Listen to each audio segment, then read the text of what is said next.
Praise the Lord. கர்த்தருக்கு மகிமை உண்டாவதாக. இந்த நல்ல காலை வேளையில் கர்த்தருடைய வார்த்தை மூலமாய் உங்கள் யாவரையும் சந்திப்பதிலே நான் மிகுந்த மகிழ்ச்சி அடைகிறேன். 2 நாளாகமத்தின் புத்தகம் 15ஆம் அதிகாரம் 2ஆம் வசனம், நீங்கள் கர்த்தரோடு இருந்தால் அவர் உங்களோடு இருப்பார், நீங்கள் அவரை தேடினால் உங்களுக்கு வெளிப்படுவார், அவரை விட்டீர்களாகில் அவர் உங்களை விட்டு விடுவார் என்று இந்த குறிப்பிட்ட வேத பகுதியில் கர்த்தருடைய தீர்க்கதரிசி ஓதேத் என்பவன் ஆசாவின் நாட்களிலே தேவ ஜனங்களுக்கு கர்த்தருடைய வார்த்தையை குறிப்பிடுகிறார். இந்த குறிப்பிட்ட அதிகாரத்தை வாசித்து பார்க்கும் பொழுது இந்த குறிப்பிட்ட காலத்தில் தொடர்ந்து வாசித்து பார்த்தீங்கன்னா 4ஆம் வசனம், தங்கள் நெருக்கத்திலே இஸ்ரவேலின் தேவனாகிய கர்த்தரிடத்துக்கு திரும்பினார்கள், அவரை தேடின பொழுது அவர்களுக்கு வெளிப்பட்டார்.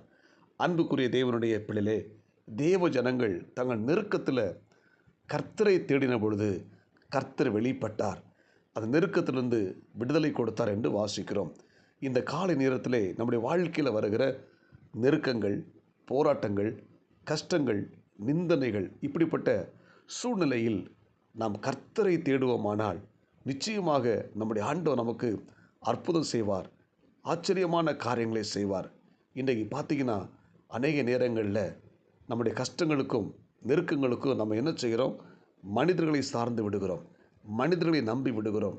எனவே மனிதனை நம்பும் பொழுது சில நேரங்கள் நம்ம தோல்வி அடைந்து விடுகிறோம், ஏமாற்றம் அடைந்து விடுகிறோம். இந்த இறைவார்த்தை கேட்கிற தேவனுடைய பிள்ளைகளே, நீ எந்த சூழ்நிலையிலையும் கர்த்தரை தேடும் பொழுது அவர் உங்களுக்கு வெளிப்படுவார், அற்புதமான ஆச்சரியமான காரியங்களை உங்கள் வாழ்க்கையில் செய்வார்.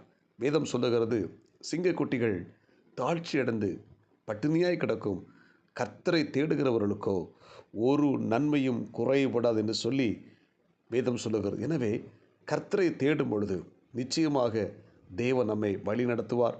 ஒரு குறைவில்லாமல் ஆச்சரியமான காரியங்களை நம்முடைய வாழ்க்கையில் செய்ய அவர் போதுமானவராக இருக்கிறார். ஆமென்.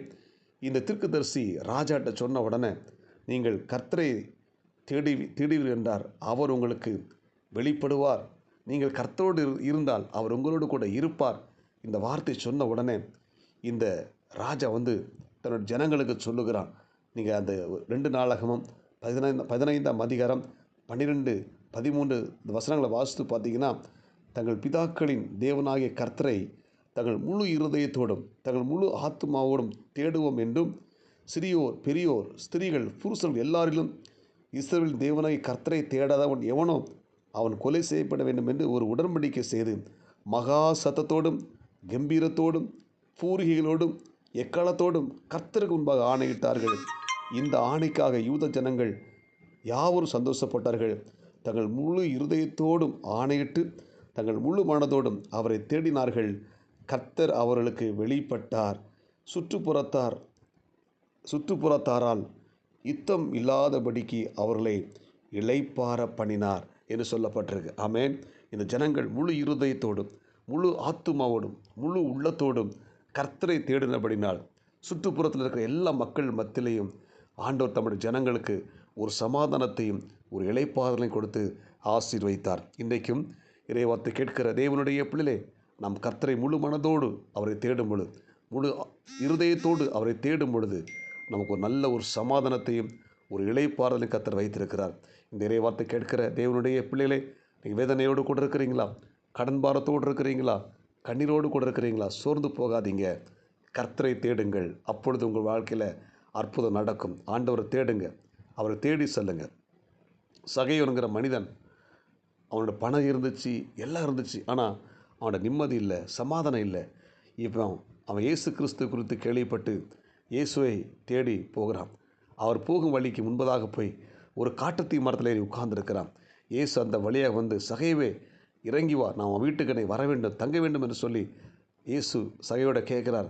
சகை உடனே இயேசுவை தன்னுடைய வீட்டுக்கு அழைத்து கொண்டு போகிறான். அழைத்து கொண்டு போய் அவன் வீட்டில் சாப்பிட்டு கொண்டு இருக்கும்போது அங்கே இருக்கிற எல்லாரும் சொல்கிறாங்க, இவன் அநியாயக்காரன், இவன் வீட்டில் எப்படி இயேசு சாப்பிடலாம் என்று சொல்லி. ஆனால் இயேசு அமைதியாக உட்கார்ந்தார். இந்த சகை சொன்ன, ஆண்டவரே, நான் யாரிடத்தில் அநியாயமாக வாங்கினது உண்டானால் அதை நான் நாளத்தனை திருப்பி கொடுக்குறேன் என்று சொன்ன உடனே இயேசு சொன்னார், இன்றைக்கு இந்த வீட்டுக்கு ரட்சிப்பு வந்தது, இவனும் ஆபிரகாமின் குமாரனாக இருக்கிறானே. அல்லேலூயா. சகேவு இயேசுவை தேடி போனான். இயேசுவை தேடி போய் அவன் சமாதானத்தை பெற்றுக்கொண்டான். இன்றைக்கும் இறைவார்த்தை கேட்கிற தேவனுடைய பிள்ளைகளை நிம்மதி இல்லாமல் இருக்கிறீங்களா? குடும்ப பிரச்சனை, போராட்டம், வறுமை, கஷ்டம், வியாதி, நெருக்கம், கடன் பாரம், குடும்ப சூழ்நிலைகள் வித்தியாசமாக இருக்குதா? சோர்ந்து போகாதீங்க. இயேசுவை தேடுங்கள். அல்லேலூயா. இயேசுவை தேடி போங்க, அவரை தேடுங்க. நிச்சயமாக வாழ்க்கை அற்புதம் செய்வார். எனவே நாம் தேவ சமூகத்தில் போய், ஆண்டவரே எனக்கு உதவி செய்யும், என்னுடைய கஷ்டங்களை மாற்றும், என்னுடைய வேதனைகளை மாற்றும், என்னுடைய கடன் பாரங்களை மாற்றும், என்னுடைய நெருக்கங்களை மாற்றும் என்று சொல்லி நாம் தேவ சமூகத்தில் போய் அவரை தேடும் பொழுது அவர் நம்மை ஆஸ்வதிக்க வல்லமுள்ளவராக இருக்கிறார். செபிப்போமா? பரலோக தேவனே, இரக்கமுள்ள இயேசுவே, இந்த அதிகாலை நேரத்தில் நாங்கள் கேட்ட இந்த விலையேறப்பெற்ற சத்தியத்துக்காக ஆண்டவரை நாங்கள் ஸ்தோத்திரம் பண்ணி செபிக்கிறோம். இறைவார்த்தை கேட்கிற ஒவ்வொரு தேவனுடைய பிள்ளைகளும் உம்முடைய சமூகத்தில் வந்து உண்மை தேடும் பொழுது நீர் இளைப்பாறுதலை கொடுப்பீர், சமாதானத்தை கொடுப்பீர், ஆசுவாதத்தை கொடுப்பீர் என்கிற வார்த்தையை நாங்கள் தியானித்திருக்கிறோம். இந்த இறைவார்த்தை கேட்ட எல்லாரையும் ஆஸ்வதிங்க. இந்த நாளுக்குரிய கிருபை கொடுங்க. இயேசு கிறிஸ்துவின் நாமத்தில் செபிக்கிறோம் நல்ல பிதாவே, ஆமேன். God bless you. உங்கள் யாவரையும் கர்த்தர் ஆசீர்வதிப்பாராக. இந்த நாள் உங்களுக்கு இனிமையை அமையட்டும். ஆமேன்.